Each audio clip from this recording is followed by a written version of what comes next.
Halo teman-teman bikers di seluruh Indonesia, ketemu lagi kita dengan channel Dru Aspal. Hari ini kita masih dalam kondisi PPKM darurat yang ditetapkan sama pemerintah. Untuk itu gue juga menghimbau buat teman-teman semua kita tetap stay di rumah. Untuk itu gue juga syuting di rumah dan karena nggak bisa kemana-mana, gue akan ngebahas mengenai touring. Ini sekaligus untuk mengobati lo semua akan kerinduan tentang touring yang biasa gue lakukan. Jangan lupa gue akan mengajak lu semua untuk tetap nonton video gue sampai habis, subscribe di channelnya Dru Aspal, dan share video-video gue untuk memberikan informasi kepada teman-teman bikers di seluruh Indonesia. Salam bikers!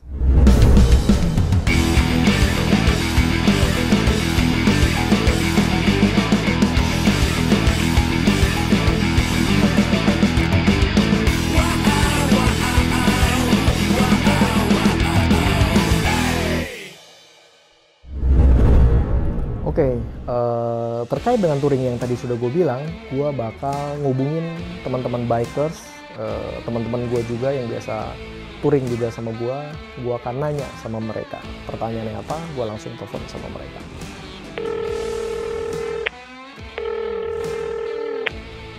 Halo teman-teman bikers, tolong kasih satu kalimat dari lu semua yang mewakili isi hati lu tentang touring. Oke ya, thank you. Freedom. Lepas. Menurut aku, yang bisa mewakili perasaan aku saat touring itu happy.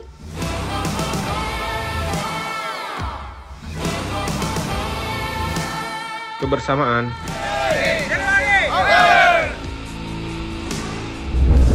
Oke, setelah tadi lu denger jawaban dari teman-teman bikers, apa sih yang mewakili hati mereka tentang touring? Nah, sekarang gue juga akan ngomongin tentang touring, karena dalam satu touring itu banyak banget hal-hal yang terjadi.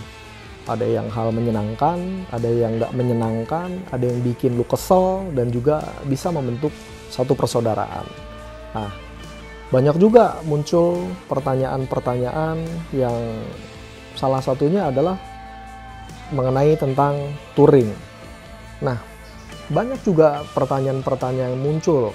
Yang pertama biasa dipertanyakan kepada kita, orang yang suka touring, itu pertanyaan yang klasik tapi selalu dipertanyakan adalah berapa sih biaya untuk sekali kegiatan touring?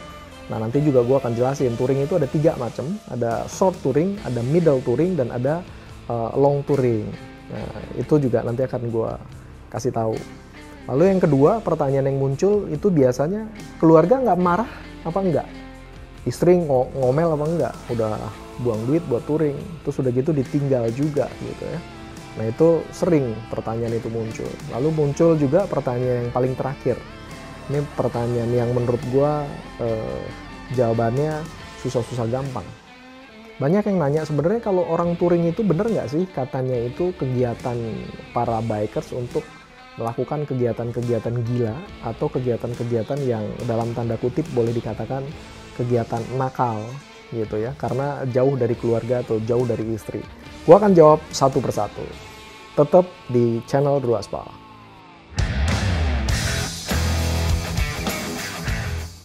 Hal-hal yang menyenangkan di dalam touring itu ya banyak lah. Contohnya ada temen yang lagi kurang fit badannya, pikirannya juga kurang fit. Dengan touring mereka happy, mereka senang, akhirnya mereka juga begitu pulang dari touring sembuh, alhamdulillah gitu kan. Terus menyenangkannya itu kita jadi banyak ketemu teman baru. Kadang-kadang memang kalau dalam touring itu kita mampir di satu tempat, kita ketemu teman baru. Kita mampir di satu tempat juga, kita disambut oleh orang-orang bikers lokalnya juga. Nah, itu yang bikin kadang kita jadi senang begitu. Terus begitu kita sampai di hotel, kita parkirin motor, biasanya itu ada sesi ngobrol. Nah, itu hal yang begitu menyenangkan. Jadi touring itu menyenangkannya adalah hal yang itu. Nah, ada juga hal yang menjengkelkan kadang-kadang. Tahu ya, yang menjengkelkan itu apa ya? Ada juga teman-teman bikers yang kadang-kadang annoying, jadi sebel kita jalannya. Tapi ya whatever, meskipun itu menjengkelkan, tetap menjadi bagian dari touring itu sendiri. Ya, itu kira-kira yang gambaran singkatnya mengenai apa sih yang menyenangkan dan juga apa sih yang menjengkelkan dari touring. Supaya lu juga begitu touring nanti bisa mengatur emosi, supaya lu nggak kesel sendiri, supaya lu tetap menikmati, supaya lu juga tetap enjoy di dalam setiap kegiatan touring yang lu lakukan. Motor apapun, cc berapapun, enjoy your touring. Itu prinsip buat gua. Touring itu juga membentuk atau membuat satu keluarga baru. Karena di dalam touring yang tadi gue bilang ada happy-nya, ada menjengkelkannya, atau ada susahnya. Nah begitu kita happy dan susah itu menjadi satu, itu akan membentuk satu keluarga dengan teman-teman kita yang baru. Begitu nanti kita touring lagi, wah itu hal yang menurut gue luar biasa. Menurut gue itu sesuatu yang ya lo harus cobain. Bagi teman-teman yang masih belum suka touring, cobain sekali-kali touring. Lo akan ketemu dengan keluarga baru dan lo akan membentuk satu persahabatan yang baru.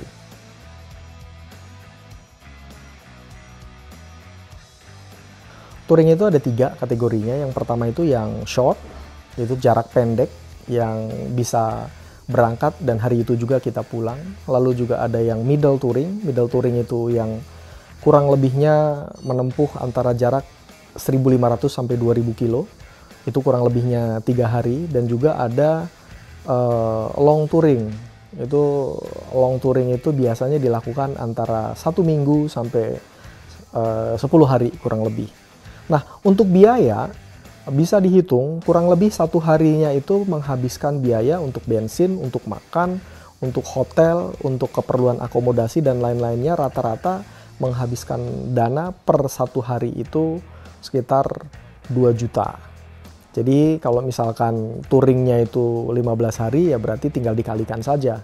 Iya fasilitasnya juga lengkap, dilengkapi ada patwal dari kepolisian.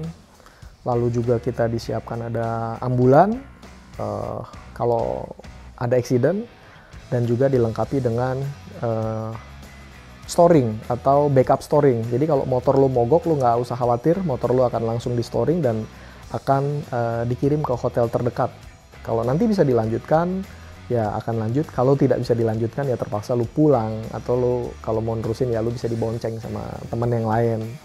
Ya, jadi kurang lebih biaya 2 juta itu untuk biaya-biaya yang tadi sudah gue sebutkan, ya.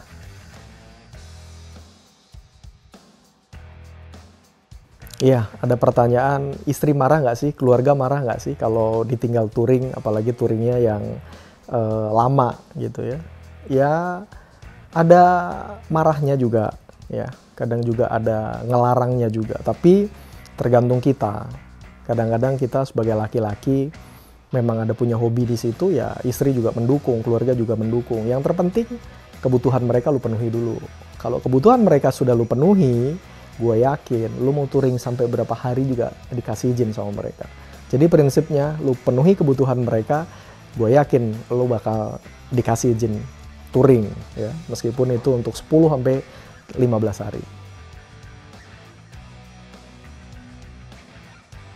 Pertanyaan berikutnya adalah emang benar kalau touring itu adalah agenda untuk para bikers ini nakal atau melakukan hal-hal yang gila.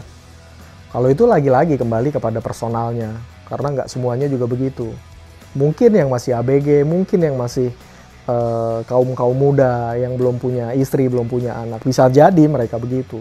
Tapi yang gue kenal selama gue touring, selama gue jadi bikers dengan teman-teman yang sudah menikah, sudah punya anak, itu mereka rata-rata family man. Karena istrinya diajak, anak-anaknya juga kadang suka diajak gitu. Jadi terkait masalah apa benar hal yang tadi disebutkan itu, menurut gua tidak semuanya benar. Karena banyak juga atau bahkan yang gua kenal ya sekali lagi gua sampaikan, mereka rata-rata family man. Mereka sayang sama anak dan istri lah ya. Jadi kurang benar kalau touring itu adalah ajang untuk nakal-nakalan atau hal-hal yang gila gitu ya. Tadi gue udah jelasin pertanyaan-pertanyaan dari teman-teman semua ya, udah gue jawab juga. Nah sekarang tinggal gue ngejelasin touring itu seperti apa ya, mulai dari persiapan motor, terus persiapan fisik dan sebagainya. Yang pertama kalau lo mau melakukan perjalanan touring, biasanya kalau gue dengan teman-teman, baik itu yang official maupun yang non-official touring, kita sudah prepare dengan matang. Yang pertama adalah menentukan lokasi, kemana tujuan touring kita. Lalu yang kedua, kita harus menentukan spot-spot di mana kita harus beristirahat sambil makan atau sambil minum. Yang pasti parkirnya harus proper, supaya lo dijamin atau dipastikan tidak parkir di pinggir jalan. Lalu yang kedua, lo pastikan dulu motor lo sehat. Jadi sebelum melakukan kegiatan touring, lo check up dulu motornya, lo lihat dulu kekurangan-kekurangannya, sehingga sebelum perjalanan motor lo sudah betul-betul fit, motor lo sudah betul-betul sehat. Jadi saat touring dijamin motor lo nggak mogok, motor lo nggak di-towing, dan lo menikmati 100% selama perjalanan itu sampai tiba di tujuan. Lalu yang ketiga yang harus lu siapkan adalah duitnya atau dananya, karena lo udah menentukan tujuan, lo sudah menyehatkan motor lo, tapi kalau dananya nggak mencukupi, berisiko juga, karena lo harus nginep, lo harus makan, lo harus isi bahan bakar, semua itu butuh dana tentunya kan ya. Jadi itu hal yang ketiga yang lu persiapkan. Nah, setelah dari 3 yang lu persiapkan itu, tambah satu lagi persiapannya. Persiapan yang paling penting juga, nggak kalah penting maksudnya dengan yang lainnya, adalah lu harus menyiapkan fisik lo. Lo harus sehat, lo nggak boleh kurang tidur supaya nanti saat jalan lu fokus. Lo pada saat mau melakukan touring malamnya kalau bisa jangan begadang atau jangan minum minuman beralkohol yang bikin lu mabok. Karena pagi-paginya bisa lu nggak fokus, bisa juga terjadi accident. Nah, 4 hal ini adalah hal yang mutlak atau hal yang wajib buat lu persiapkan sebelum mengikuti kegiatan touring atau sebelum lu membuat kegiatan touring ya. Kalau 4 itu sudah siap, let's go, let's ride, dan enjoy di dalam setiap perjalanan touring. Oke teman-teman biker semua, segitu aja kali ini yang gue ceritain tentang touring, tentang perjalanan kita menggunakan motor. Lain waktu, kalau kondisi sudah membaik, Indonesia virus COVID-19-nya juga sudah mulai turun penyebarannya, kita akan melakukan perjalanan touring yang sebenarnya, nggak hanya menceritakan soal touring ya. Tetap gue mengajak lo untuk tonton video gue, subscribe channel-channel gue, dan share video gue biar bermanfaat dan juga bisa ditonton oleh bikers di seluruh Indonesia. Terima kasih, tetap jaga kesehatan, tetap ikuti aturan pemerintah selama PPKM darurat ini, dan jaga kesehatan kita dan keluarga kita, jangan sampai pulang bawa penyakit. Sehat selalu, salam bikers.